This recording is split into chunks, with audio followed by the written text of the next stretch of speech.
I'm joined by ESPN Cricinfo's latest signing, former Australian captain Ricky Ponting. We're very excited to have you aboard, Ricky. Welcome. It's been a while since I've been signed to anything in cricket, I must admit. Yeah, no, it's great to be a part of it, actually, and looking forward to working closely with the Cricinfo guys. And one article down, and I've got a lot of good feedback about it already, so yeah, it's been a good start. Oh, that's great to hear. We're here today talking about the World Cup. I haven't seen so many World Cup trophies in one place, all World Cup winning captains. Are you excited about what's coming up?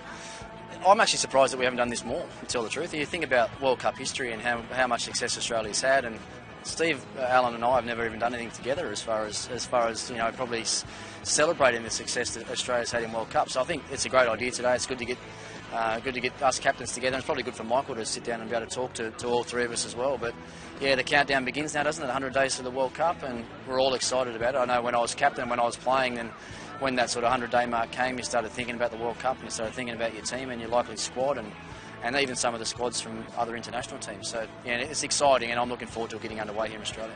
Can you give us any insight into what Michael may be thinking at the moment, or what conversations you've had today? Well, I'm probably thinking more about it now than he is, because he's got a lot of other cricket to play between now and then. Look, I'm sure he's had some discussions with selectors already and talking about what the likelihood of their starting 15 might be, but it's a long way out yet, really, and Michael will be thinking about getting himself well rested after the last tour and getting himself ready for the next one-day game he's going to play.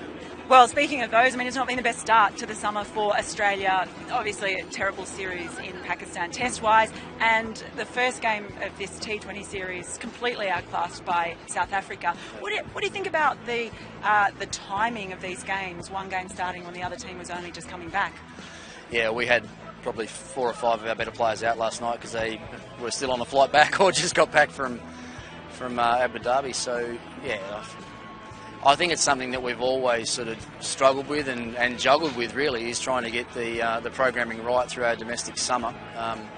Last night wasn't ideal for the players especially, but I guess one thing it does is it presents opportunities for other guys that might not necessarily get a go. But we were talking about it earlier, the amount of players that have played for Australia in the last 12 months in one-day cricket, T20 cricket or Test cricket is more than I can ever remember. So I just hope the selectors are not getting too confused by it all. Well, 100 days to the World Cup.